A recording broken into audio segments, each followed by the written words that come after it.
If everyone could please get to their seats, we're going to begin the program shortly. If everyone could please be seated, we're going to begin the program shortly.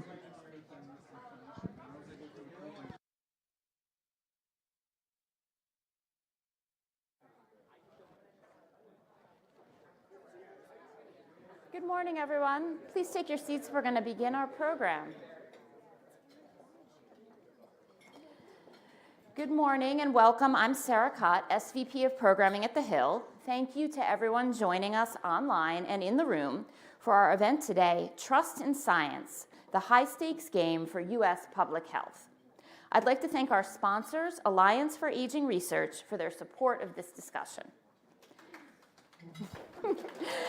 As health misinformation continues to spread, America's overall trust in medical science continues to be lower than before the pandemic, according to a recent Pew Research Center study. It is no surprise then that as misinformation fueled ongoing vaccine hesitancy in 2024, whooping cough and measles outbreaks surged 4 times higher than the year before. Public health has more than a public relations problem. The consequences are deadly. What damage has already been done and what challenges lie ahead? Before we get underway, a few housekeeping notes. If you're here with us in the room, please turn your phones to silent. You're welcome to follow the program on social media. You can follow us on Facebook, X, and Instagram at The Hill Events using the hashtag HillHealth. And with that, I will hand over our announcer to introduce our first segment. Thank you. Thank you, Sarah. We will begin the program today with our sponsor segment. Please welcome to the stage Sue Peshin, President and CEO of the Alliance for Aging Research, in conversation with Sarakshi Rai, Director of Audience Development at The Hill.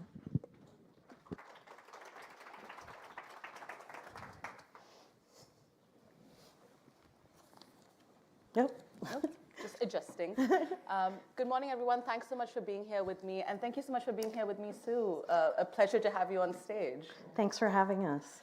So getting right into it, since we only have 10 minutes with Sue here today.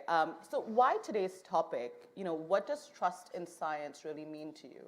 Yeah, well, so our organization's mission is really about changing the narrative to achieve healthy aging and equitable access to care. But right now, we all seem to be following different narratives, depending on where we consume our information. And it's really the deep divisions that have occurred as a result of that concern us. To be clear, it really has nothing to do with asking questions, because that's what science is. It's really about losing our collective agreement on who's considered an expert and who's worthy of our trust. Social media, politics, and the competing forces in healthcare have really grabbed our attention with a constant barrage of conflicting information, and it's hard to figure out how to reconcile it. The decline of trust in the federal agencies especially concerns us. There's really brilliant and very good people at the National Institutes of Health, the FDA, and the CDC, as well as other health agencies. And we should value and support their expertise because they help keep us and our families safe every day in big and in small ways. And if there's an upside to the fact that we have a national problem with trust, it's that we're aware of it. There was a Pew Research Center survey that found about 2 in 3 Americans say it's very important that we raise the level of trust that we have in the federal government. And 58% of Americans also say it's important to raise the level of confidence that we have in each other. And around 9 in 10 think that we can make progress there. 2 of the most mentioned suggestions for changes we can make, and I don't think this will surprise people, are being less partisan with each other and embracing values such as honesty and kindness. And we agree with the American people, so hopefully this is a step in that direction. Definitely. Now, we know this is round 2 for the Trump administration.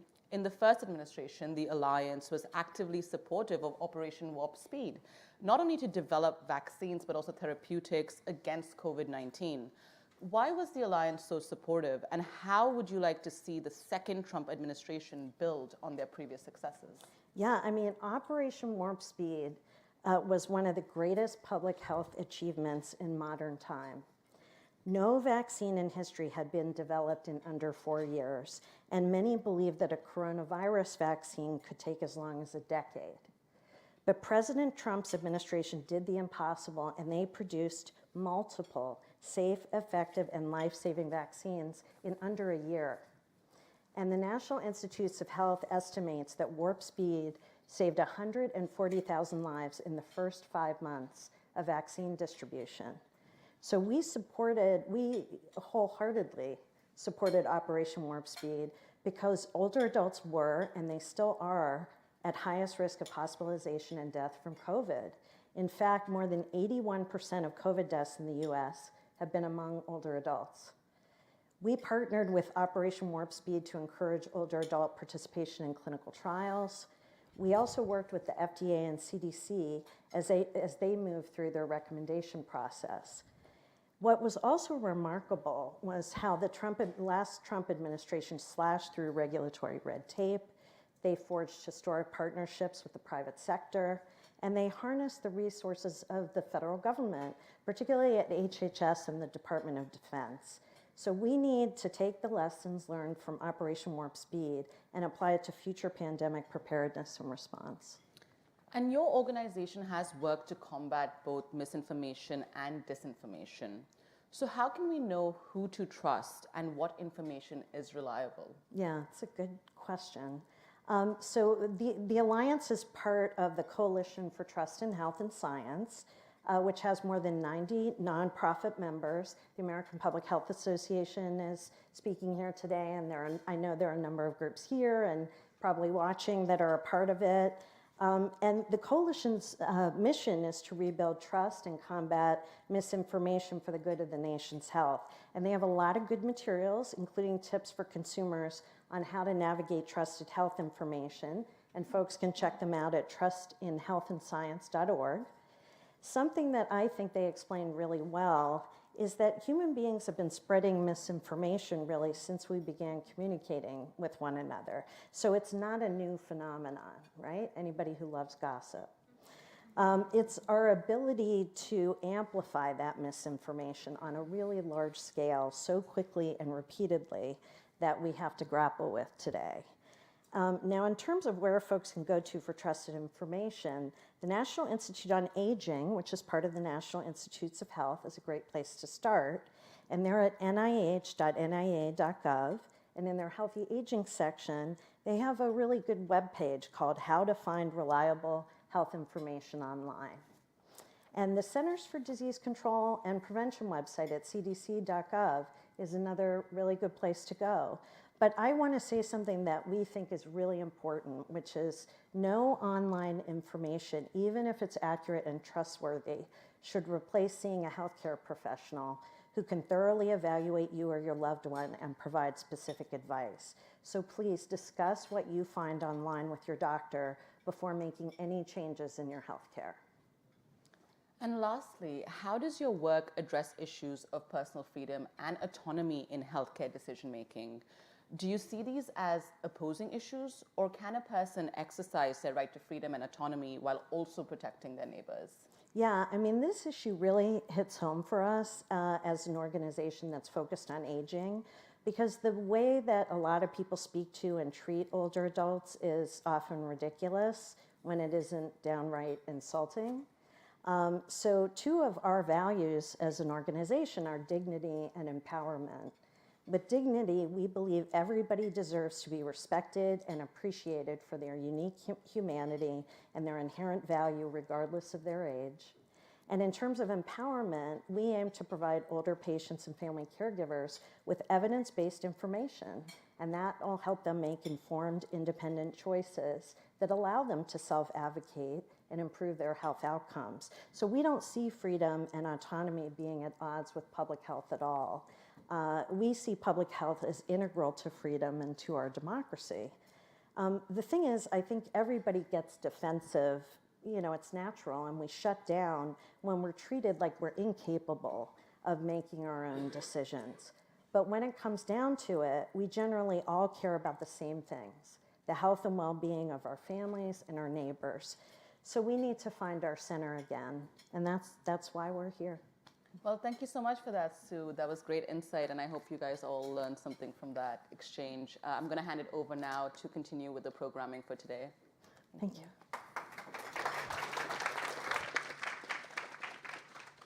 Thank you to Alliance for Aging Research for sponsoring today's program. Now please welcome to the stage our moderator, Steve Scully, a contributing editor at The Hill, in conversation with former Congressman Dr. Larry Bouchon, a physician and now a senior policy advisor at Holland and Knight. He was vice chair of the House Energy and Commerce Subcommittee on Health during his time in Congress. Welcome. Thank you all, Sue. Thank you very much for that insight. How's retirement? Day 4. Yeah, so it's good. You know, I was in Congress for 14 years. It's an honor and a privilege to serve. And I think we made some progress in healthcare and other issues with some of my input. So I'm pleased to now be in retirement from Congress, but not retirement from public policy, and being engaged in issues that I feel are important to me, and I'm going to continue to do that. So as we can see from all the security around here, in just a couple of days, right over there, Donald Trump will take the oath of office. How do you think, in terms of policy, with Republicans, a very narrow majority in the House, a 3-seat majority in the Senate, and of course the White House, will affect public health issues? I think in a positive way. I think you saw at the end of the last Congress where we had this large funding bill, and there was a lot of bipartisan healthcare pieces of legislation that were in there, and those were agreed to in a bipartisan way. Unfortunately, because of the funding situation and the size of the legislation, all of those got dropped out. So I think you'll see, particularly on the Energy and Commerce Committee where I served, and on Ways and Means that do most of the healthcare, a concerted effort to really bring back a lot of the bipartisan issues that will advance the ball down the field. I think that'll happen fairly soon, and I think the administration will be supportive of most of those things. Public health, obviously, is really critically important. I think we need to do more coordinating between state public health departments and the federal government, and I know that became a difficult issue during the pandemic, but I think you're going to see some good bipartisan work there, and the Congress will drive that. Anything big that happens in the House particularly is going to take some bipartisan work because of the narrow majority. So on these issues, what I hear you saying, because we all get caught up in the personalities and the he said this, she said that, but what you're saying is that there's a lot more comedy, COMITY, than the attention is getting by the press. Yeah, oh, absolutely. Behind the scenes, particularly amongst the physicians, and I think Dr. Schreier is going to be on next after this, and you'll see that. But I worked a lot with Dr. Barra, Dr. Ruiz, Dr. Schreier, and others on issues that are important in public health. I think there's a lot of common ground. And so behind the scenes, not only the physicians, but other people interested in healthcare policy will be pushing to make some progress. So I think that's right. I think, on issues that are really important in healthcare that we need to address, there's a lot more common ground than you would think. So you told thehill.com, which by the way is a terrific publication, last fall, that when it comes to vaccines and public health, these are your words, we need to get to a normal place. Yes. So what do you mean? Well, I think, let me just say this. During the pandemic, the doctors in the Congress did a lot of public service announcements, PSAs, promoting getting vaccinated with the COVID vaccine. And that was bipartisan. We did ones with our white coats on, we did ones without our white coats on, and we worked to influence our colleagues on Capitol Hill in a bipartisan way to make that happen. And I think it was pretty effective. So what happened is, though, particularly the COVID vaccine, as you know, became politicized, and then you started to see a lot of social media information that was not accurate. And we did our best as doctors on both sides of the aisle to counteract that. But as you probably all know, not a lot of people out there trust the federal government in many respects. And so we tried to do these things as physicians, and we had some success. So what I mean by getting back to normal is we need to get back to data, facts, science, and depoliticize some of the medical issues that I think were politicized, unfortunately.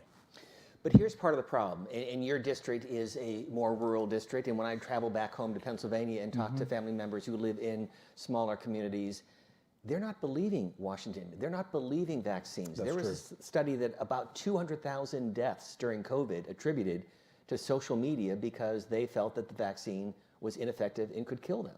So how do you break through that? Yeah, I think that's probably right. I mean, I represent a rural area of Indiana, and I can tell you, going around and talking to people, there were a lot of people who were very resistant to getting vaccinated. But primarily, I think because of the influence of social media and other information out there. And I said this recently in another interview, that every medical therapy out there, no matter what it is, some people are going to have negative reactions to it. You know, if you look at the FDA would have a hard time approving aspirin today. Okay, if you went back and you looked at all the things that can happen if you just take an aspirin, and that's surprising. But if you go back and look, you'd find that that's true. So I think that's our problem. You know, the information needs to be depoliticized, as I said, and we need to figure out a way to better message to the American people. And one of the best ways, the Doctors Caucus tried to do this, is through the local medical people. You know, we're doctors in Congress, but we have to have the medical people at the grassroots level, you know, the local medical societies and others, carrying these messages, because when you try to carry it top down, it doesn't necessarily get through, and we learned that. So I don't know if that answered your question, but I think we need to get back to that, and I think will happen. I think that will happen.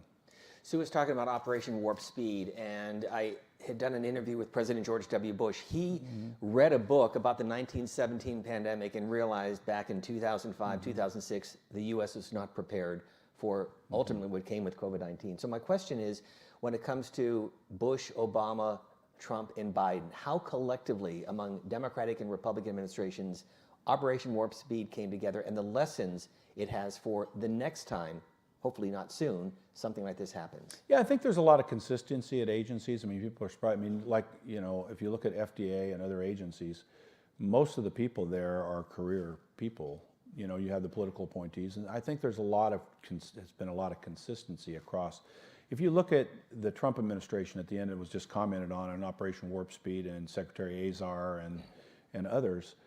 A lot of that groundwork has been worked on for decades, right? I mean, the mRNA vaccine concept was there. They just harnessed that in a way that could speed up the process. So I think there's been a lot of consistency, and there still will be. Will there be political differences when you have new political appointees at agencies? Yes. But you know, I did a lot myself trying to help in my district tell people that, look, the CDC has been and the FDA were pretty maligned during this whole process.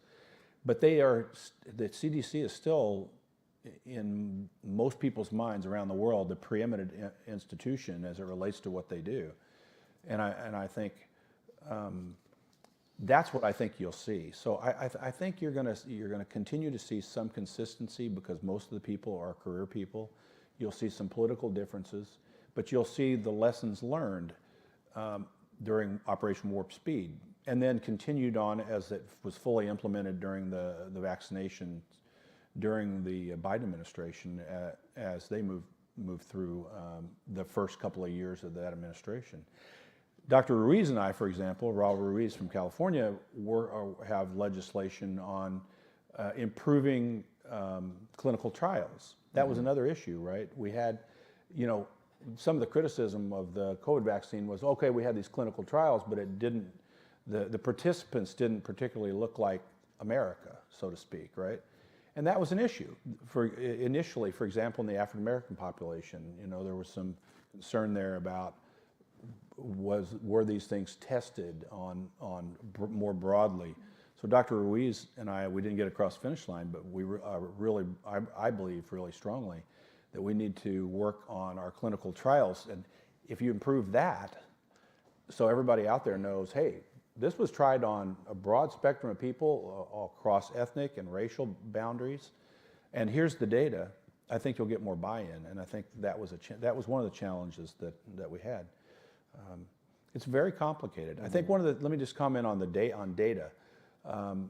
Again, I talked to Dr. Walensky and Dr. Cohen, who are the CDC directors over the Biden administration.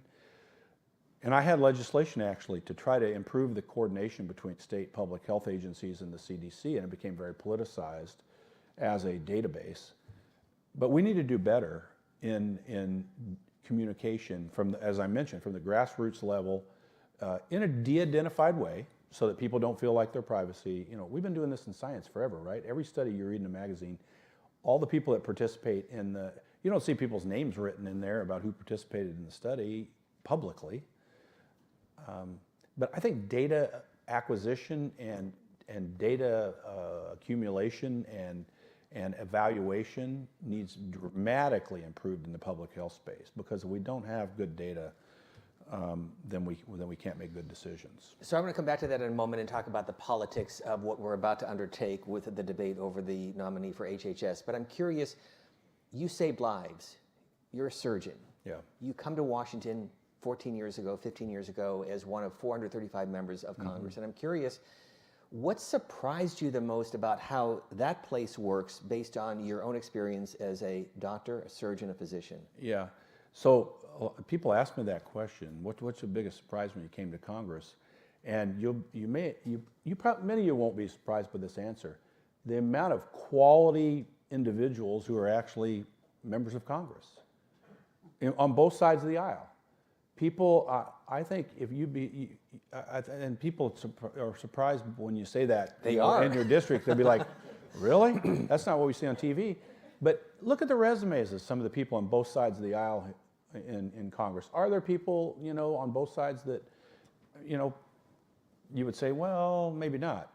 But the reality is that was the thing. I think we need to regain the trust in all of our institutions in this country, not only science, not only law enforcement, the government and other things, and realize that, look, yes, there will be issues, but most people in Congress that I know on both sides of the aisle are here trying to do their version of the right thing. You may not agree with their version, but that doesn't mean they're poorly motivated, right? Does that make sense? Mm-hmm. Their motivations are to help the people they represent, to help the country. You may disagree with how they're trying to get there, but I never, when I was in Congress, tried to figure out what motivates people, or say, well, they're misinformed, or they just don't understand, or this or that, or they're not intelligent, just because you disagree with what they're trying to do. I never did that. I always tried to figure out, okay, how can we find common ground here? Because everybody in this country sees things differently, and we have to come together. So that's a perfect segue to my next question, which is, as Barack Obama said, elections have consequences. They do. And every president has the right to nominate the people that he, someday, hopefully she, will be able to put into his or her cabinet. But there is a lot of debate about Robert F. Kennedy Jr., mm-hmm. his background, his comments, his experience. If you were Senator Larry Bouchon and you were asking him questions, what would you ask him? Well, I'm probably not going to get into that. I mean, I think I'll leave that up to my Senate colleagues. Oh, come on. No. You're among friends. Well, yeah, among friends. Well, who said that in Washington? If you want a friend in Washington, you get a dog. I mean, Harry Truman. I get it. No, I'm just kidding, kind of. So you're calling me a dog? No. No, I don't want to comment directly on nominees. I think that's the nomination process goes to the U.S. through the U.S. Senate. There'll be, there's an FDA background check. There's going to be questions asked by U.S. senators, and I'm going to wait for that and see. I think I don't think it's fair to nominees, regardless of who it is, for me to comment on that before they've had a chance to make their case in front of the U.S. Senate. And we'll see where that goes. But if RFK Jr. were here today, having interviewed him on a number of occasions, I think what he would say legitimately is we need to look at things differently. his Make America Healthy Again. So how would you look at things differently when it comes to vaccines, public health, and the role of HHS in Washington? Let me just say this, and I'm not going to comment on what he might do, but we needed to do, and Congressman Wenstrup, who also retired, Brad Wenstrup, who was from Ohio, and I said this, he led on this. We need to make people healthier, and we need to focus on health and people being healthy rather than focusing on when people are unhealthy, how do we treat them?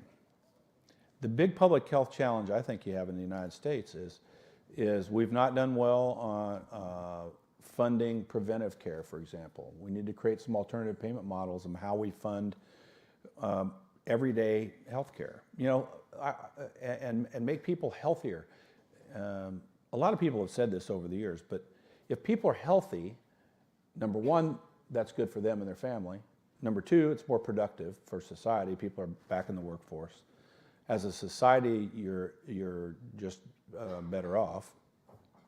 And it saves money, right? The healthcare system, I was a tertiary care doctor. I was a heart surgeon. I always used to tell people, when you're talking to me, it's too late. It's kind of at the end of the road, right? Not that we couldn't do anything for you, but the time to really address their coronary artery disease was when they were in their 20s and 30s, maybe, when they started to have diabetes issues, when their blood pressure was high, when the things. That's what I see as how we advance healthcare in the U.S. And public health's a big part of that. You have to have ground level data so that policymakers can make decisions to improve the way that we make people healthy. And if we can do that, it saves money. The discussion in D.C. is always about, okay, how do we pay for it and who pays for it? We need to change that, in my view. We need to change that to, why is it costing us so much money, right, in the first place? Why is the bill really big, and why are we trying to figure out how to pay bills? We need to look at the other direction and say, okay, if we make people healthier, it will decrease the cost. And then the discussion about how we pay for it, who pays for it, will soften. Okay, so let me take that one step further. What's your advice to those involved in this debate, alliances like our sponsor here today, the political leaders who will lead the discussion and the debate, and the civil service employees in all of these agencies that will help navigate the challenges ahead? Your recommendation is what? I mean, be more engaged as ever.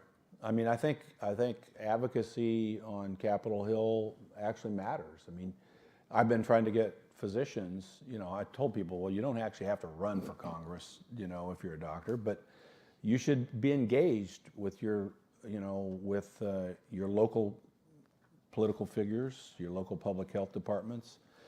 So, I guess my advice would be is more engagement. Don't be discouraged. It does matter. And you'll find, I think, in the Congress, I'll speak for the House, a lot of people are interested and want to listen, not just medical doctors, on both sides of the aisle. But the other thing, and I think I mentioned this earlier, is Washington and federal policy is kind of one thing, but where you can really, I think, have impact is local and state level public health improvements, right? You look at state to state and their data collection ability, for example, their IT systems were maybe decades behind in some states. And there was no coordination of collecting data. So, I mean, come and advocate in Congress and be vocal, but also try to think of ways to actually come from the bottom up. Because ultimately what influences members of Congress is the people they represent. And the American people will drive this. And if you start at the grassroots level, you'll find that members of Congress will be like, oh, I'm hearing this from everybody in my district. My local doctor who runs the Department of Public Health in Evansville, Indiana, it's coming to my office and saying, here, look, we need to do these things. That's how you change it. So I realize you don't want to get involved in what RFK Jr. may or may not do, assuming he becomes HHS Secretary, but if there is a policy that you think the public or organizations have real concern about, what do they do? Well, I don't think there will be. I think that it won't get to, and I'll just say this, and I'm not going to comment directly on cabinet secretaries or what they may or may not do. But for example, in Congress, I'll just speak to the Congress, and you all have had some of this experience. There's a lot of ideas in Congress. I mean, people drop legislation on all kinds of things, right? How many of them actually ultimately get publicly aired at a committee hearing or come to the House or Senate floor for a vote? So what I would say is to that is issues that I think that the American people aren't supportive of, that will be clear before actually all of us really know that's occurring behind the scenes. That's how it works in Congress. Members of Congress will be like, well, it doesn't look like that's something that's supported by a broad spectrum of the American people. So I'm not concerned about it. I think that you'll see consistency across all of these agencies, as I mentioned earlier, because there's political people and there's a lot of career people, and there'll be people that are sub-cabinet level. I think that you'll see in all the agencies, regardless of which administration it is, that are people that have deep experience in that organization, whether it's FDA, CDC, CMS, or others. Generally, sub-cabinet level people who are appointed will be people that have experience in those agencies for the most part, and will be able to advise the cabinet level secretaries about policy. And I think that's what you'll see. So that's encouraging. One final note, because you're a former member of Congress, a doctor, and when it comes to, has nothing to do with healthcare, but is it Your Excellency in Japan, or what kind of title did you get from the Japanese government? Well, it was now, and you asked me, now I'm trying to remember, it was some high honor. The Order of the Rising Sun, yeah. The Order of the Rising Sun. I think that's what it was. It was really a big honor. I mean, the Emperor. I was co-chair of the study group. The Emperor?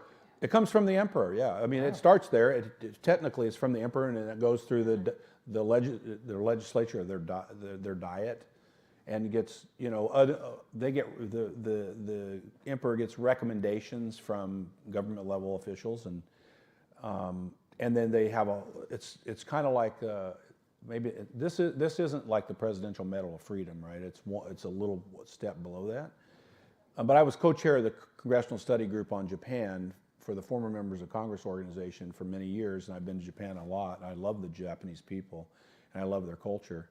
And I did a lot of work through the embassy here in Washington, D.C., and got to know the ambassadors and the people below them.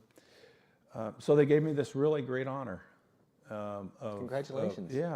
Really great honor for my work on behalf of the U.S.-Japanese relationship, which is critical, by the way, critical ally in the Asia Pacific. And that's what it basically was about, is how I've worked to help further build that bond in Congress between our two countries. Your Eminence, thank you so much. No. Congressman, thank you. You're welcome. Real pleasure. Thank you so much. Thank you all. It was great. Thank you. Please welcome Representative Kim Schreier, a Democrat from Washington State, pediatrician, and member of the House Energy and Commerce Subcommittee on Health. Welcome, Congresswoman. Nice to be you. Thanks so much. Thank you so much. Are you really the first pediatrician in Congress? I sure am. Oh my gosh. Pediatricians are generally pretty happy in their jobs, so it takes desperate times, real motivation to step out of a place where everybody loves you, right? You're taking care of their children, the grandparents love you, to this environment. You've not gotten a Rising Sun Award, have you? No. In fact, I don't know how you put energy and commerce together with travel and foreign policy, but that is very cool. Let's talk about your work, and as you navigate all of the changes about to happen on Monday at noon, and a new cabinet, a majority of the Republicans, a narrow majority in the House, Speaker Johnson, what are your worries? Well, I've never been in the House in this position of being with the White House, the Senate, and the House all controlled by the same party and not my party. So I'm not completely sure what to expect. We got a little taste a few weeks ago when we voted to fund the government, the continuing resolution until March, where we were able to exercise some significant power, and that unless there is unanimity with my colleagues, my Republican colleagues in the House, we're going to have leverage that can be, I think, quite protective. I mean, this is my perspective because I may not be the same party as half of you. I guess my big concern, and I think my Republican colleagues' big concern as well, is how much of our power will simply be taken away by executive orders, by centralizing everything with the executive branch, and that being enabled by the current Supreme Court. And I think that is what poses the biggest danger, is that we would lose a system of checks and balances. Supreme Court, healthcare, tie that together. Well, specifically with Supreme Court and healthcare, the first thing I think of is the overturning of Roe v. Wade, of course, and taking a decision away from women and their doctors and putting it in the hands of politicians. And then we've seen what's happened across the country when political figures, often in gerrymandered districts that don't represent, I mean, there's no red state that's 100% red, right? Like there's a lot of people there who feel very, and are very now disempowered by the removal of their right to make decisions about their own bodies. And so I fear, again, more power with the executive branch and more political meddling in healthcare. I'm worried about, the FDA and mifepristone too. You have been on the front lines of healthcare, and so if a parent comes in with a young child and says, I have some real concerns about a vaccine, you tell them what? Oh my gosh, that happened all the time. I mean, first, this really ticked up in about 2000, when a very fringe doctor in England had like 12 patients, and he just started theorizing that perhaps the MMR vaccine was related to autism. I mean, we're talking about 10 patients. It's not a study. This spread like wildfire. I mean, that spreads like wildfire. The fact that we're preventing thousands of deaths every year from a terrible disease, like nobody hears that pin drop, right? It was total misinformation. I got questions all the time from nervous parents, but here's the thing. Like I said, pediatricians, we're very trusted by our patients. We're there at deliveries often. We coach them through difficult moments, and we sit down and we have a fireside chat where I acknowledge that it can be scary, especially when we live in a time when most people have never seen measles. Today's parents really have never seen chickenpox. Mm-hmm. They haven't seen any. Which is a good thing. It is such a blessing, right? So then all parents today can do is look at the risks and not consider the benefits. And so we have a discussion. And I mean, 90% of the time, those kids get vaccinated. But there's so much misinformation out there. I've said this so often before, that the good news is with the web, there's more news and information out there than ever before. The bad news is there's more disinformation, especially when it comes to public health, especially when it comes to vaccines. How do we break through that? And I guess more importantly, how do we educate parents who have legitimate questions about vaccines and where we are in the health sphere? Listen, I think it's fine to have questions. Nobody should have an issue with having a question. The problem is when you have people who are intentionally spreading disinformation, things that have already been disproven, and we have potentially a future Secretary of Health and Human Services who's sowing doubts, bringing up questions that have been long settled by massive studies that have disproven Dr. Wakefield in England. So, I've been thinking a lot about this, and it is ultimately going to require the people in this country around the world to become critical thinkers and double checkers. And that, I mean, I'm watching my son's education, and they are getting education into looking at sources and double checking things. But most people in this country aren't. And that's why we are seeing conspiracy theories flying, and people believe the scary stuff and don't understand science evolves, and we should be trusting our authorities. It makes me nervous about the replacement of scientists, like Dr. Bouchon was just talking about, people who have been in these agencies for years and studying, they're the experts. If they're replaced by political appointees, you're going to be looking to your own family doctor and your pediatrician for truth, and that's going to be a tough time. Well, that's sobering to think about. Dr. Bouchon did not want to answer the question, but maybe you will. If you were in the U.S. Senate, if you were on the Health Committee asking questions to RFK Jr., he has said repeatedly that he's not a vaccine denier, he's a skeptic on some vaccines. What questions would you ask him? Well, I mean, in my mind, that's disqualifying enough. I mean, if you're a skeptic about something that has had study after study already done, that's been proven to save countless lives, that has been shown both in pre-release studies and post-release, when we have reporting systems so that either doctors or patients can report if something has happened and they wonder if it might be due to a vaccine, just sowing that doubt, that is so irresponsible to bring up these questions. I mean, that's why I spent so much time in my clinic answering these questions, is because people out there, Jenny McCarthy, you know, people who have no medical background are sowing doubt, scaring the public. Vaccination rates drop. They don't have to drop much. We had a case of polio in New York not that many years ago. We've seen measles outbreaks when there are pockets of under-immunization. These diseases are around. By the way, when you see one case of paralytic polio, it means there's 100 people who got polio, because only 1 out of 100 about actually show severe symptoms. So these diseases are there. They're waiting to come back. And if you are out there going, I don't know if we should do this, that's disqualifying. So let's follow up on what Congressman Bouchon was talking about, because there is the ability for Congress to push back on some of these issues. When you talk to your Republican colleagues in the public health debate, in the vaccine debate, what do they tell you? Oh, well, just go look at any hearing in Congress. I mean, they become very partisan. There were fights over masks. I mean, I don't want to go back to COVID. We'll all have a little PTSD over that one. But, I mean, the reality is science advances.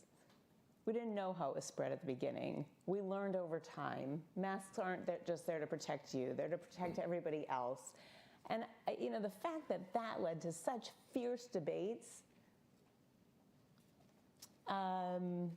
was deeply frustrating and unfortunately deeply partisan. So, yeah, there's checks and balances, and there is a lot of bipartisanship in our particular committee, in the Energy and Commerce Committee. But facts are facts, and sometimes I think we just shouldn't have separate staff for each party, that we should have a set of staff, a set of facts that we all operate from, and then I think we would have a whole lot more agreement. So sorry for that sobering Well, no, comment. because, you know, when you talk about COVID-19, we all lived through this, and it was a public health crisis. To your point, we didn't know a lot. Schools were shut down, businesses were shut down. It has forever changed an entire generation. Why did it become so political? As I reflect on this, I wished all along that the daily press conference had been kind of like a conversation with your doctor. You know, I'm going to sit down in my white coat. You know, the head of the CDC would be a perfect person. If Dr. Fauci would have been a perfect person to do this. A fireside chat with the American public. Here's what we know today. We're going to be learning more. But for now, here's what we're going to ask of you. And the recommendations might change, but let me tell you why we're doing it. Like, to just have a frank conversation and not have chatter countering that sound advice and that trusted for decades advice by a president or by others spreading misinformation. We're also living at a time when people don't want to be told what to do. I mean, if you tried to put seatbelts in cars now, that would become a partisan fight. This is a tough time, and misinformation, disinformation, and kind of a sense of responsibility to our brothers and sisters in this country, I think has faded a bit. And you know, the reminder that you know, we love this country and we're founded on helping each other and living together and voting and discussing. I think we did need that reminder last night. It's all of our responsibilities to start looking out for our country and for one another. I want to come back to the vaccine, in particular the debate for children and for the elderly. But same question I asked Larry Bouchon as a surgeon, and for you as a pediatrician. You spent much of your adult life as a doctor dealing with young kids and families. You come to Washington. What surprised you the most? Well, you're smiling. I mean, I had good surprises and not so good surprises. Like the great surprises, you saw me give Dr. Bouchon a hug. Like, we've worked together a lot. We have so much in common. We speak a common language. You know, the goodness of people in this place and the camaraderie is surprisingly wonderful in many ways. You don't hear about most of us because I'm not on your Twitter feed. There's a lot of us like that. You can probably name 10 members of Congress, right? So, do you want to name them? No, I'm kidding. We all know. You know, the tough part is that when you get into, you know, whether it's the House floor, into a committee hearing, you know, the Dems are on one side, the Republicans are on the other side, go back and forth. It's not a real, I wanted a roundtable conversation. Like, hey, what do you think about this? Let's bat these ideas around, as opposed to a 5-minute performative question and answer that doesn't like really go deeper and deeper and deeper. And I think that is a frustrating part of Congress. I think if we had the roundtable chats and no cameras, we'd do a lot better. You wrote a bill on childhood vaccines, a new Congress, so what's the status of it? Well, so there are a couple of vaccine bills that I've done. In fact, when I came in, I was in the class of 2018. 2019, there were measles outbreaks across the country. And so my first bill was really combating vaccine misinformation, at least an attempt to do that. And that ended up getting incorporated into some of the big COVID packages. And boy, did we try. But it's very hard against the blowback of online misinformation. Most recently, I'm trying to expand the Vaccines for Children program. There's a program where children can get vaccinated for free. You know, we all do better when we're all vaccinated. You've heard of herd immunity now, and we want to make sure that getting good health care and the basics of health care shouldn't matter. Your financial status and zip code shouldn't matter. So this is getting more providers to participate in the Vaccines for Children program to get more kids immunized. This may be out of your wheelhouse, but the story the other day about the explosion of dementia over the next 20 to 30 years, and of course, something that this alliance is involved with, just from your perspective. Again, you're a pediatrician, but when you see that, what are your thoughts? Oh, I am so scared about that. My dad has Alzheimer's. How's he doing? Not well. I mean, it is a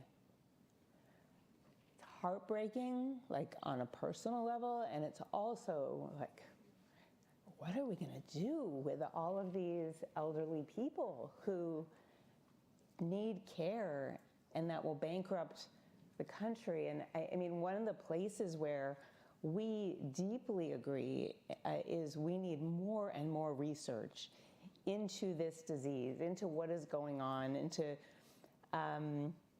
everything we can do to stave this off as long as possible, because it will devastate not just people, partners, and families, but the country.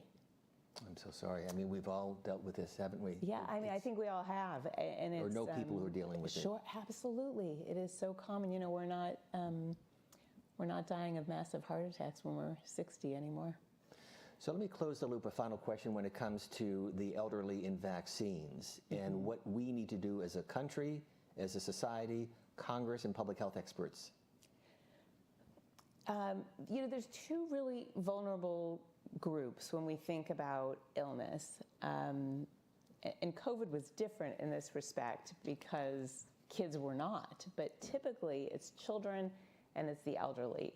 And children are also the vectors that give it to everybody else. As anybody with a child or a grandchild knows, you get sick for the first 2 years because they're always snotty and coughing.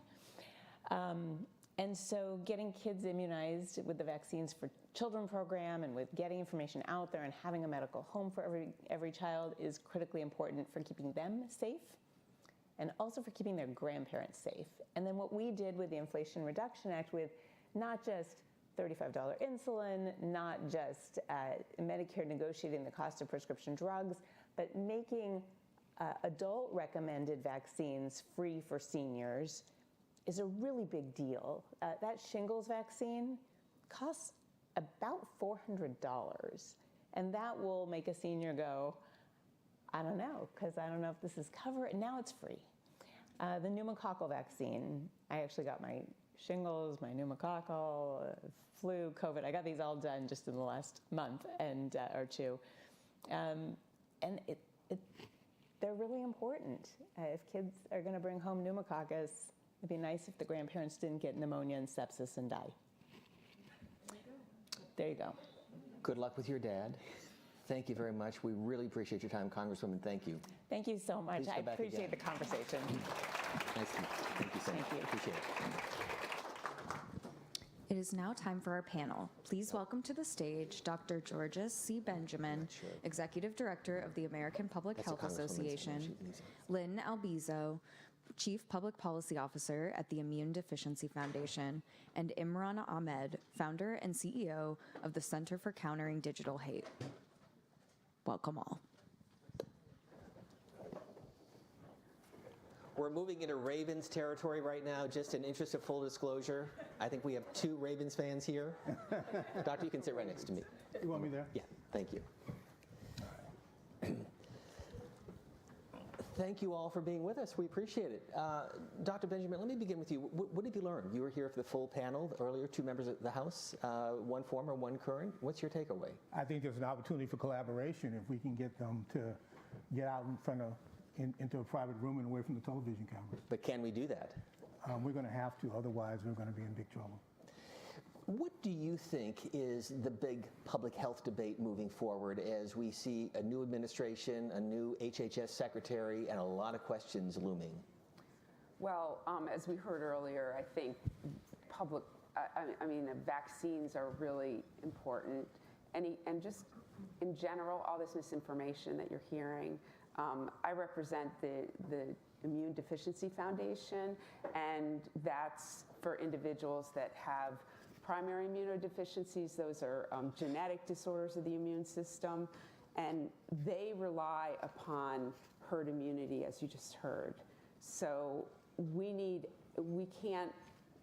may not build the immunity that others do when they get vaccinated, but they need to have everybody around them vaccinated. And that's true for everyone who's immune compromised, including all the elderly people that we just heard about as well. But as you know, herd immunity was really part of the looming debate with COVID. What are the lessons from that? Well, we need to just work. The lessons are that people, we don't want to see the kind of deaths that occurred there. I think by a lot of misinformation that got out there, we need to have we need to be more,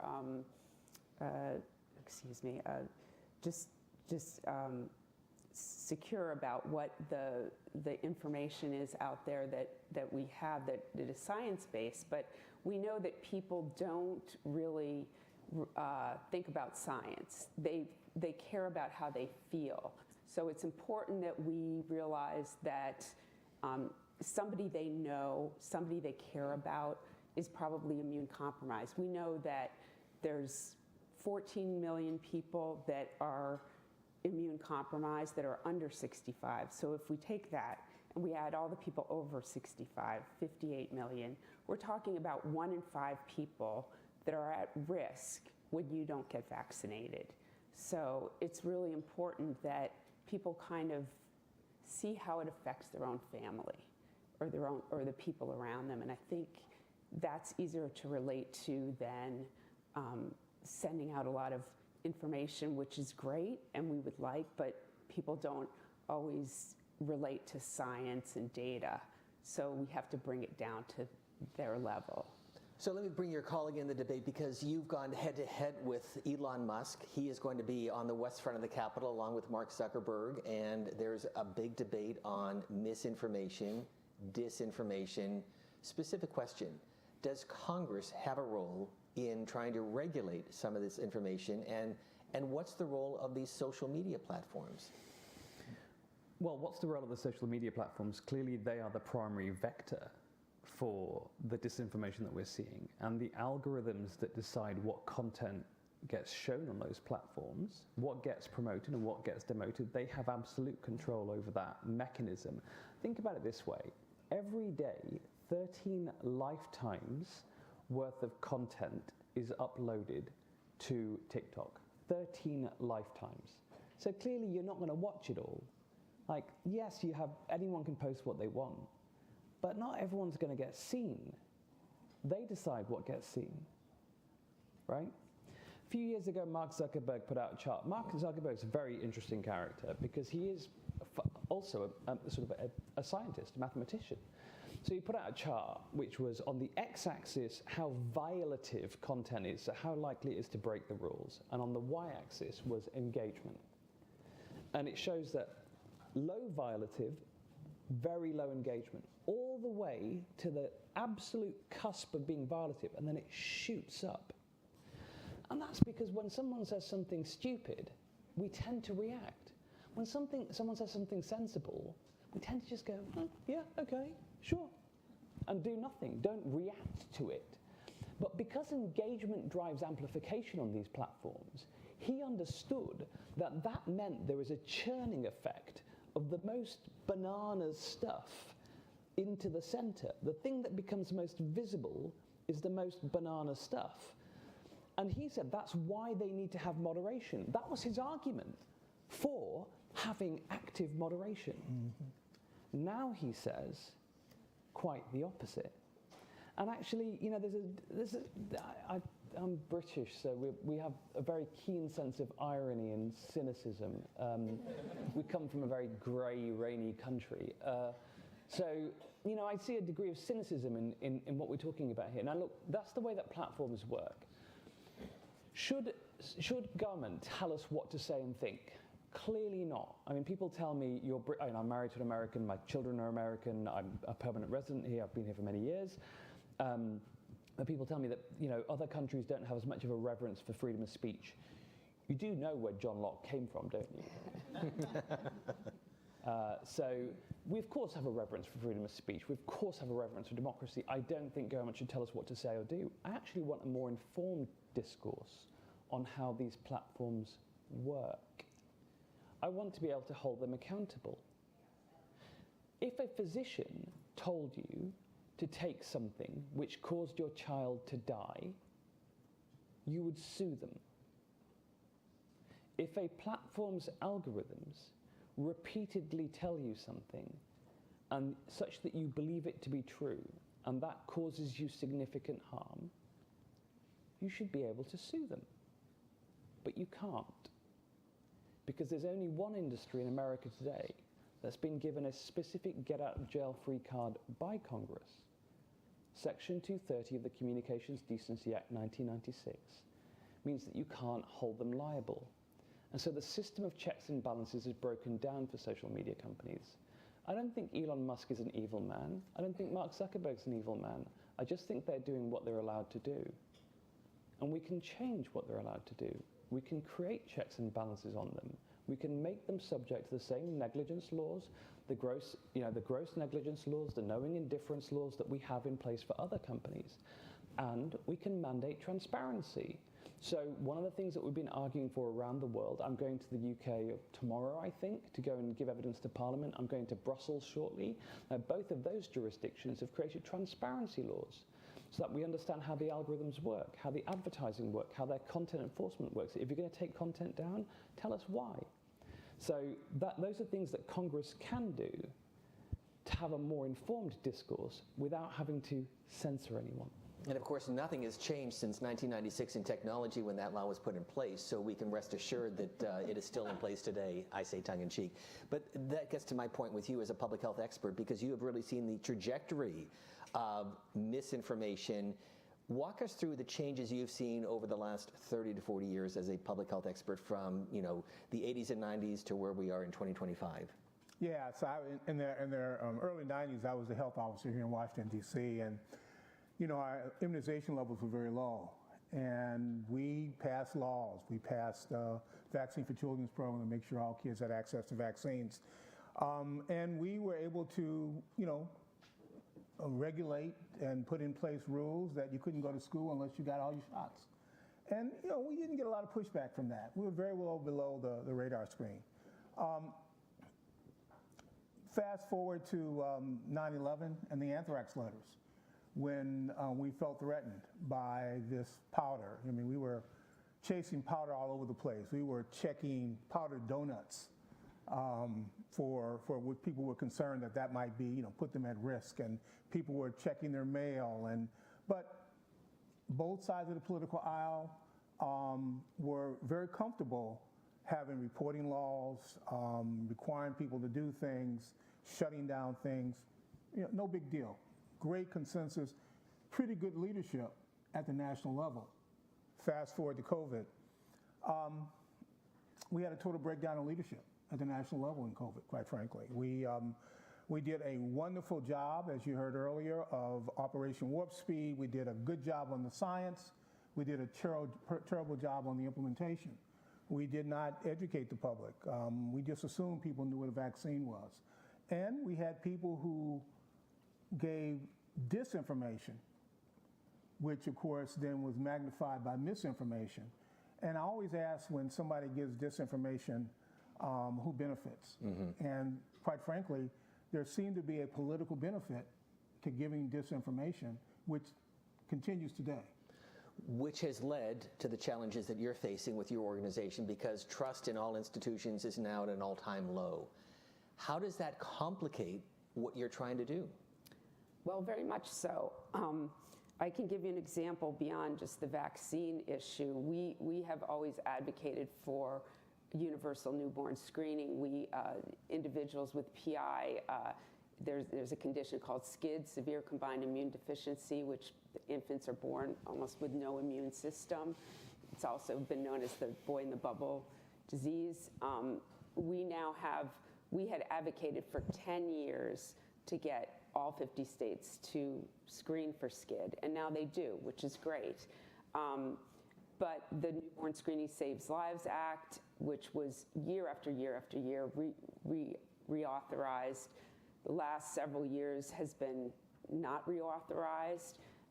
That gives money to the states to do this newborn screening. It can allow all different kinds of conditions to screen for that. So things that used to be just normal, like, yes, everyone agrees, newborn screening helps us identify babies that could die or have serious disabilities, are now being challenged on the basis, people saying they should have the freedom to not get their child tested for these things, which, is really very, the cost benefit is very clear. And the same type of thing with vaccines. So things that the community as a whole have decided are important are now being questioned. And I think it's, the divisiveness in politics, the social media, all these things are contributing to that.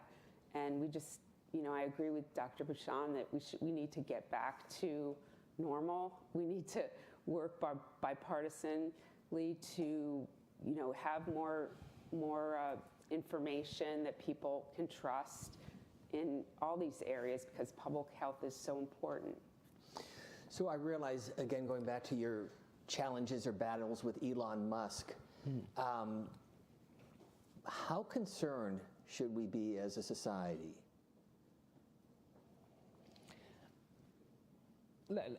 For those that don't know about my battles with Elon Musk, we did a study of X when he took over the platform, just a data study to look at the prevalence of hate speech on there. So the most offensive term you can use about black people, the N-word. We looked at the prevalence of anti-LGBTQ plus language, anti-women language, anti-Jewish language. And we found that there was an enormous uptick. There was a 202% increase in use of the N-word on the platform after he took over. Because he said, you can say what you want. And really nasty people thought, well, we will. And that study was on the front page of the New York Times. He claims it led to $100 million of advertising being lost by his platform. And he sued us, not for defamation, not for being wrong, but for the act of doing research itself. He said it broke the terms of service of X to use X to study it rather than, to consume ads all day. And we beat him, of course, because we have a First Amendment right to study a platform and to tell people what we find.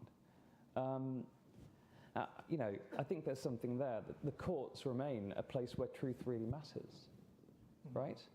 Mm-hmm.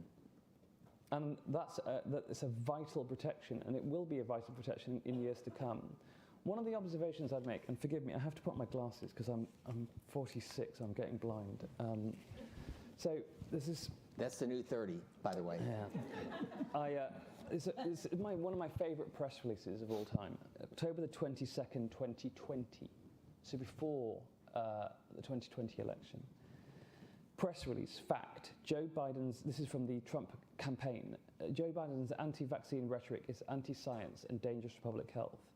And it lists out a number of times when Joe Biden suggests that the coronavirus vaccine won't be real and may not be safe.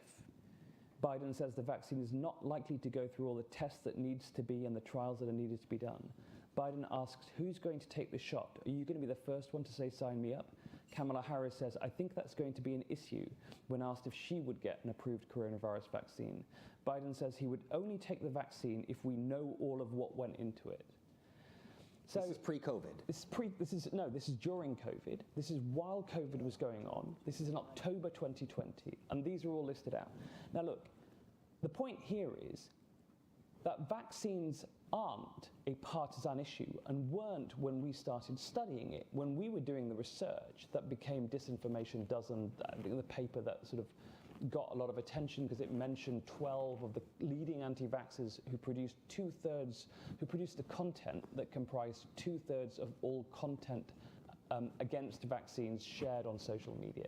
Now that was a snapshot study that got a lot of attention at the time. Vaccines should not be a partisan political issue.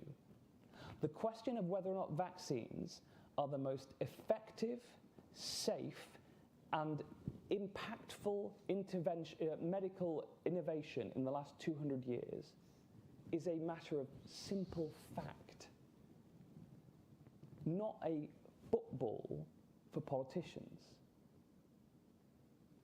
And the point that I would make is, at this point, I think that we've got to stop having debates over, are people being partisan, who's doing the disinformation, is it Donald Trump or is it Joe Biden or is it Kamala Harris?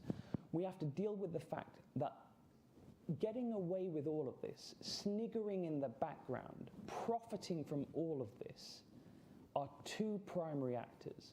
One is the social media platforms, and the second is an industry that has been set up to undermine public health in America and profit for themselves either politically or economically. And the people that we identified in the Disinformation Dozen study, they have taken countless American lives. I'm 46, so I'm that generation that 9/11 was the first terrible thing that happened in my life. It was the day before I turned 23. 2,996 people died on that day. I went to an army recruitment center the next year. I ended up going to Cambridge to study politics. I changed my life. I'd been studying medicine, and I went to work in Parliament for several years. In that moment, think about what we did in response to those 2,996 innocent souls taken. Mm-hmm. 311,000 people died in the pandemic unnecessarily because of disinformation, according to Microsoft AI and Brown School of Public Health. How on earth is it that we have not yet held accountable the people who were responsible for those deaths? So let me jump in, Dr. Benjamin. Let's take the personalities out of this for just a moment, regardless of who is president, regardless of who was HHS secretary. But how much authority does a secretary have when it comes to vaccines and public health? And if there are policies being put in place that you may disagree with, what are the next steps? Yeah, we have an enormous system of checks and balances to evaluate early therapeutics, to decide whether they're safe and effective, and to figure out who gets them. The problem with a secretary, and having had that job both at the city level and at the state level, is that they have an enormous bullhorn. Mm-hmm. People see them because of who they are as the nation's chief health strategist. They assume that they're going to give them authoritative, factual, and truthful information that won't hurt them, but that will improve their health. So people start with anything they say that they're believable. So they have an enormous bullhorn. So they can influence a lot. Now the federal government, public health is managed at the local level, at the state and local level. That's where the laws really are manifest. But the national government provides enormous steering of those guidelines. And they can influence a lot. So what you're saying, and you can jump in on this, is because we've heard this so often, people seem to gravitate to those sources of information that reinforce their own point of view, and so that they will use that as an excuse or reason to do something or not do something. Sure. I definitely think in terms of the bullhorn and the leaders in the federal government are the ones that have the influence. So people are going to look toward now, because we're so divided, people are going to look to what leaders are going to reinforce what they already think. So it's important. We've always in the past had the public health agencies, CDC, the FDA, all those were things that people trusted regardless of whether you were a Republican or a Democrat. But there's so much skepticism now in the federal government that people get, it gets very partisan all the time. And I think, we need to get back to the point where the agencies are trusted regardless of who is on the top. But it becomes very hard when you're appointing leaders that are known to be very divisive. So based on that, Dr. Benjamin, what worries you the most? What keeps you up at night? Yeah, what keeps me up at night is making sure that we can reestablish trust, and that we get people, policy is people, or people are policy. And so we want to make sure that the people that are in these jobs, that are nominated for these jobs, are well-trained, have the proper administrative capacity, and have the judgment to do the jobs. And so I think that's the test of what any elected leader ought to use when they're picking people for those jobs. For your organization and for the Alliance on Aging Research, what are your marching orders? What are your recommendations? What are you doing specifically? Well, we've put out a statement on our website, and we also sent letters to the Senate committees just emphasizing the importance of vaccines, the importance of public health for the HHS secretary to embrace. I think we've seen in the news, we've seen the history of the appointees at this point where it makes you question whether or not they would support vaccines and public health. So we're making our voice heard. It's not about Republican or Democrat, but it's about supporting science, supporting public health, and protecting our communities. Because people who are, we represent, in addition to the Immune Deficiency Foundation, there's an Immunocompromised Collaborative, which is all different organizations that represent groups of people that are immunocompromised, like people with cancer, people with, that need organ transplants, AIDS, lymphomas, and all kinds of autoimmune diseases. And all these different groups are very, are at risk. So we need to have leaders that are going to support basic public health and basic truth. A good complication, Dr. Benjamin, to all of this is that we're living longer, we're living healthier, but also as we get older, that presents a whole new set of problems in this debate, doesn't it? No, it absolutely does. And I think we've got to recognize that, we just had a president who died at the age of 100, and I'm trying to beat his record. Good for you. But the challenge we have is that as we get older, the spectrum of disease changes, so that our bodies fail differently. So we become more susceptible to a range of infectious diseases as our immune systems fail. We're on more medications, we get more chronic diseases. Those change our risk factor. And so we really need to begin thinking about health collectively across the lifespan much differently than we've thought about in the past. And so let me conclude with all of your comments. There are just so many layers, and you outlined so eloquently the political and media challenges that we're facing in our society, and you outlined the health challenges. So let me just give each of you a moment to kind of give this audience, you heard the two members of Congress, your own takeaways and what you think the challenges are moving forward. We'll begin with you. Trust is important, and I think we've got to figure out how do a better job of bringing people into the conversation.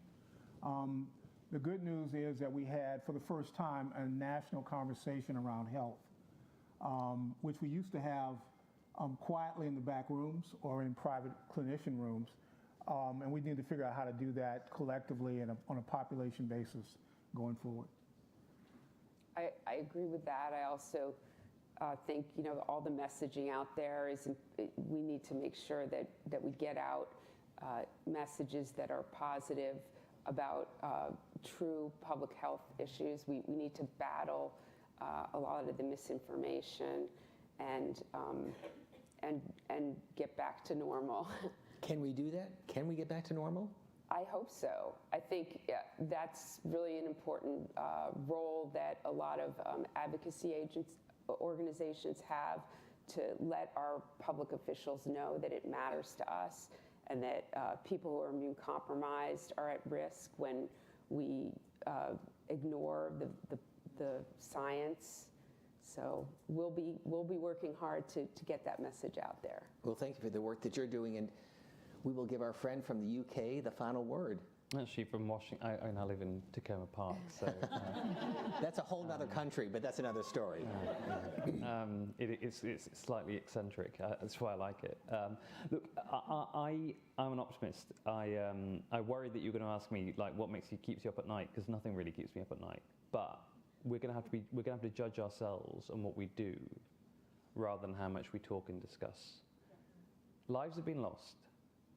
We know what the problem is. Question is, what are we going to do about it? And each of us can play a part in that, whether it is urging our representatives to take action on transparency and accountability, whether it is bolstering our public health advocates by going out there and spreading good information ourselves. But I think that this is a collective endeavor that we're going to have to do. And I am a great believer in America. I love this country. And I know that whatever challenges are put up against it, and I don't think we can go back to the status quo ante, because I think we have fundamentally changed the way that we communicate in our societies. But I know America will be the first place in the world to work out how we can get past that to a better future. So you are leaving us with a much more optimistic tone. You're optimistic? Like I say, I'm an optimist. we will leave it there. Thank you all very, very much.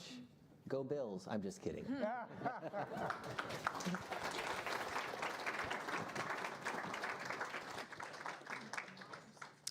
Last week, the Hill's Steve Scully sat down with Dr. Paul Offit, director of the Vaccine Education Center and attending physician with the Division of Infectious Diseases at Children's Hospital of Philadelphia. Dr. Offit is also an author who has written many books about vaccines, infectious disease, and public health, including his latest, Tell Me When It's Over, an insider guide to deciphering COVID myths and navigating our post-pandemic world. Have a listen.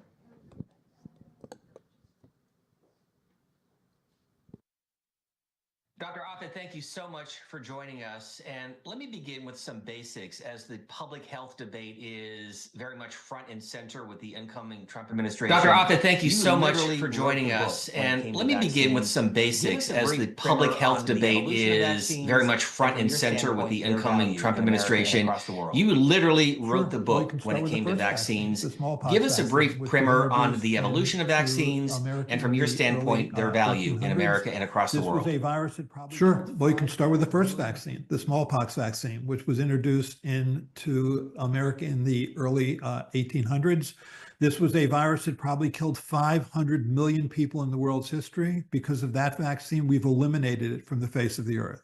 Because of vaccines, we live 30 years longer than we did 100 years ago.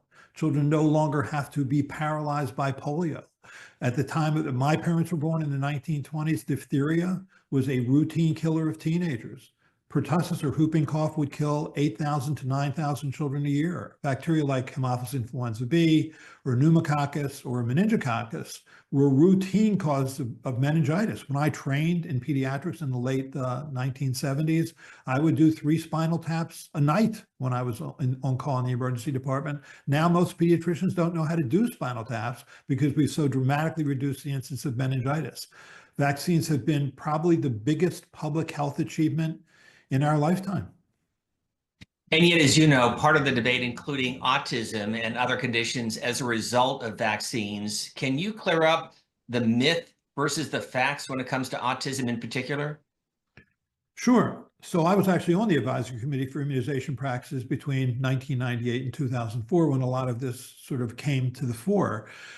Initially, the notion, which was brought up by a now discredited researcher in the United Kingdom named Andrew Wakefield, was that the combination measles, mumps, rubella, or MMR vaccine caused autism. And it's perfectly reasonable to ask the question. From the parent standpoint, my child was fine, then they got a vaccine, now they're not fine. Could the vaccine have done it? That's a scientific question that can be answered in a scientific venue and has been answered again and again. There's been more than a dozen studies done in 7 countries on 3 continents involving thousands of children showing you were at no greater risk of getting autism if you got the MMR vaccine or if you didn't. Then the hypothesis shifted to thimerosal, this ethyl mercury containing preservative in vaccines. That's what caused autism. Again, study after study showed you were no more likely to develop autism if you'd gotten vaccines that contain that preservative, or if you've gotten the same vaccines that didn't contain that preservative. So again, we keep beating back this notion that vaccines cause autism, and it's really a shame. I think for parents of children with autism, they've watched the anti-vaccine movement basically take that story hostage, much to the harm, I think, of children with autism. There was recently a study published in the Journal of the American Medical Association finding that children with autism are less likely to be vaccinated than others who don't have autism of the same age, and that their younger siblings who are healthy are also less likely to be vaccinated. So we've unnecessarily scared parents to put their children in harm's way. So as a doctor, as a public health expert, let me ask you about the COVID-19 vaccine, which I realize has been an evolving vaccine over the years because the virus has changed from 2019 to where we are in 2025. But what were the lessons of Operation Warp Speed, and what can we take away from that as a society? I think the lesson from the COVID vaccine was that the National Institutes of Health saved our life. People look at that vaccine, the first vaccines, and I'm on the FDA Vaccine Advisory Committee. We met in December of 2020 to discuss the first 2 vaccines, the Pfizer vaccine, the Moderna vaccine, both of which were messenger RNA or mRNA vaccines. We'd never used that strategy to make a vaccine before, and people saw that as new, maybe too new, and were worried about it. But if you look back, when the first coronavirus sort of raised its head in 2002, so-called SARS-1, NIH began working on mRNA vaccines in-house with people like Barney Graham and Kizzy Corbett.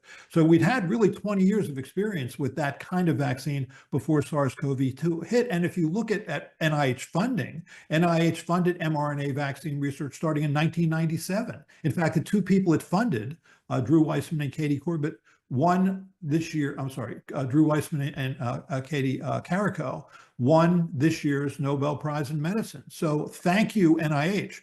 Operation Warp Speed was more of a production issue, meaning $11 billion bet on 6 companies to win one race, and it really dramatically speeded the production process. So both of those things, I think NIH research and the Operation Warp Speed certainly saved our lives. But here's part of the problem. As you know, we have access to more information now than ever before, and that's a good thing. We also have access to a lot of misinformation on social media, which is fueling part of the debate over vaccines. Your message is what? My message is that there are systems in place to make sure vaccines are safe and effective. I mean, when we met in December of 2020, we had done 2 large clinical trials. For Pfizer, a 40,000 person trial, for Moderna, a 30,000 person trial, to show that vaccine was safe and effective. But that was in tens of thousands of people. You don't really know whether it has a rare side effect until the vaccine is given to millions and tens of millions and hundreds of millions of people. But very quickly we found out that the mRNA vaccines were a very rare cause of myocarditis, meaning inflammation of the heart muscle, and that the Johnson & Johnson vaccine, which was introduced in February of 2021, this adenovirus vector vaccine, was a very rare cause of dangerous clotting. It was rare, like 1 in 250,000 people, but it was real. So the point being, we give vaccines to healthy people. So they have to be held to a very high standard of safety, and there are post-marketing systems in place, surveillance systems in place to very quickly find that out. We're in Washington, D.C., and of course, dealing with this on a national level. You are in Philadelphia. You are dealing with this on a national level, but there are also some local solutions as well. And I'm wondering if you can just spend a moment to talk about what's happening on the local level, and does that vary from one part of the country to another?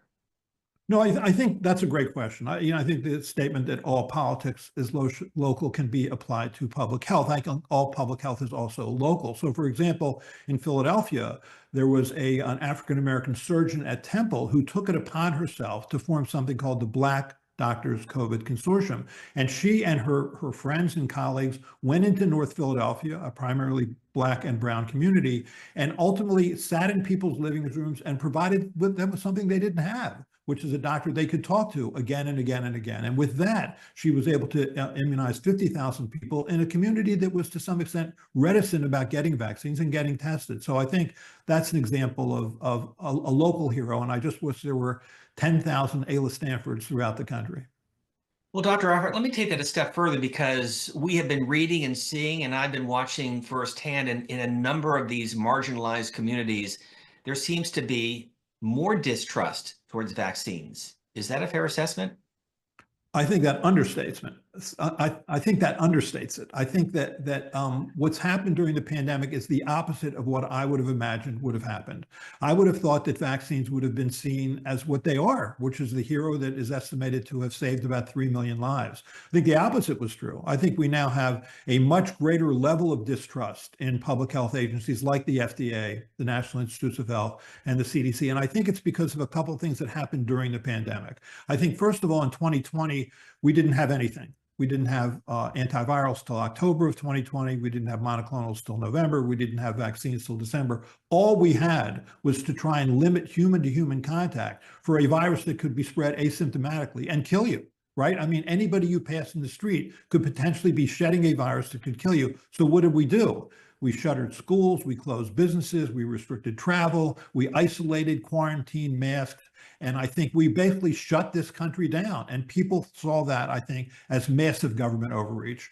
Then the following year, 2021, when we had a vaccine by December of 2020, we mandated vaccines. And so you couldn't really go to your favorite bar or restaurant or sporting event or place of worship unless you showed your vaccine card. And that too was seen as massive government overreach. But, from the standpoint of public health people, you were 12 times more likely to be hospitalized, 12 times more likely to die if you didn't get vaccinated than if you got vaccinated. And our hospitals were overwhelmed. I mean, help us out. Please get a vaccine. And I think that also was seen as government overreach. Plus, we didn't get everything right. I mean, this was a novel virus. We learned as we went, and there were some things that we had said initially that ended up not being true. And I think that also helped perpetuate the distrust.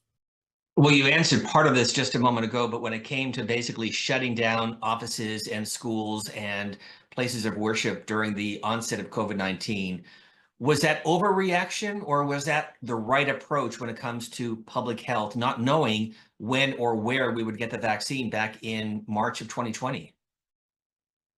Right. I think initially it was the right approach, because if you looked at what happened during that year, every year, typically in our hospital, Children's Hospital of Philadelphia, by October, November, December, we are overwhelmed with influenza virus. We are overwhelmed with respiratory syncytial virus. Children come into our hospital are hospitalized or in the intensive care unit and occasionally die.